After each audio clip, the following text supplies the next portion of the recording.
ಉತ್ತರ ಕರ್ನಾಟಕದಲ್ಲಿ ಬಿಸಿಲಿನ ಹೊಡೆತಕ್ಕೆ ತತ್ತರಿಸಿದ್ದಾರೆ ಅಲ್ಲಿನ ಜನ ಸರ್ಕಾರಿ ಕಚೇರಿಗಳ ಸಮಯವನ್ನು ಬದಲಾವಣೆ ಕೂಡ ಮಾಡಲಾಗಿದೆ. ಸರ್ಕಾರ ಆದೇಶವನ್ನು ಕೂಡ ಹೊರಡಿಸಿದೆ ಈ ಒಂದು ವಿಚಾರ. ಯಾಕಂದ್ರೆ ಇನ್ನೇನು ಬೇಸಿಗೆ ಆರಂಭವಾಗಿದೆ, ಈ ಕಾರಣದಿಂದಾಗಿ ಸರ್ಕಾರ ಆದೇಶವನ್ನು ಹೊರಡಿಸಿದೆ.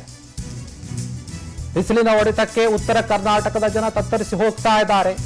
ಸರ್ಕಾರಿ ಕಚೇರಿಗಳ ಸಮಯವನ್ನು ಬದಲಾಯಿಸಿ ಅಂತ ಹೇಳಿ ಸರ್ಕಾರ ಆದೇಶವನ್ನು ಹೊರಡಿಸಿದೆ. ಬೆಳಗಾವಿ ವಿಭಾಗದ ವಿಜಯಪುರ, ಬಾಗಲಕೋಟೆ, ಕಲಬುರಗಿ ವಿಭಾಗದ ಬೀದರ್, ಕಲಬುರಗಿ, ಯಾದಗಿರಿ, ರಾಯಚೂರು, ಕೊಪ್ಪಳ, ಬಳ್ಳಾರಿ, ವಿಜಯನಗರ ಸೇರಿದಂತೆ 7 ಜಿಲ್ಲೆಗಳಲ್ಲಿ ಇರುವಂತಹ ಒಂದು ಸಮಯವನ್ನು ಬದಲಾವಣೆ ಮಾಡಿದ್ದಾರೆ. ಬೆಳಗ್ಗೆ 8 ಗಂಟೆಯಿಂದ ಮಧ್ಯಾಹ್ನ 1:30ರವರೆಗೆ ಮಾತ್ರ ಕೆಲಸವನ್ನು ಮಾಡಬೇಕು. ಏಪ್ರಿಲ್ ಮತ್ತು ಮೇ ತಿಂಗಳ ಅಂತ್ಯದವರೆಗೆ ಈ ಆದೇಶ ಅನ್ವಯ ಆಗುತ್ತೆ ಅಂತ ಹೇಳ್ತಾ ಇದೆ ಸರ್ಕಾರ.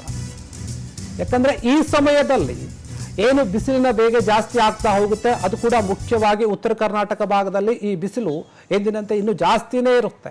ನಾರ್ಮಲ್ ದಿನಗಳಲ್ಲಿನೇ ಬೇರೆ ಬೇರೆ ಕಾಲಗಳಲ್ಲಿನೇ ಅಲ್ಲಿ ಬಿಸಿಲು ಜಾಸ್ತಿ ಇರುತ್ತೆ. ಇನ್ನು ಬೇಸಿಗೆ ಅಂತ ಬಂದಾಗ ಬಿಸಿಲು ಇನ್ನಷ್ಟು ಜಾಸ್ತಿ ಆಗ್ತಾ ಹೋಗುತ್ತೆ. ಹೀಗಾಗಿ ಆ ಬಿಸಿಲಿನಿಂದ ಜನ ತತ್ತರಿಸಿ ಹೋಗ್ತಾ ಇದ್ದಾರೆ.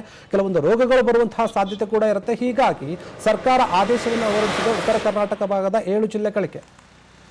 ಕಲಬುರಗಿ, ಬೀದರು, ಯಾದಗಿರಿ, ರಾಯಚೂರು, ಕೊಪ್ಪಳ, ಬಳ್ಳಾರಿ, ವಿಜಯನಗರ, ಹೀಗೆ ಈ ಎಲ್ಲ ಜಿಲ್ಲೆಗಳಿಗೆ ಸಮಯವನ್ನು ಬದಲಾವಣೆ ಮಾಡಿದೆ. ಬೆಳಗ್ಗೆ 8 ಗಂಟೆಯಿಂದ ಮಧ್ಯಾಹ್ನ 1:30ರವರೆಗೆ, ಅಂದರೆ 1:30 ಗಂಟೆ ಇದೆ, ಮಧ್ಯಾಹ್ನ 1:00ವರೆಗೆ ಅಲ್ಲಿ ತನಕ ಮಾತ್ರ ನೀವು ಕೆಲಸವನ್ನು ಮಾಡಿ ಅಂತ ಹೇಳಿ ಆದೇಶವನ್ನು ಹೊರಡಿಸಿದ್ದಾರೆ. ಈ ಒಂದು ಆದೇಶ ಎಲ್ಲಿವರೆಗೂ ಇರುತ್ತೆ ಅಂತಂದರೆ ಏಪ್ರಿಲ್, ಮೇ 2 ತಿಂಗಳ ತನಕ ಇರುತ್ತೆ.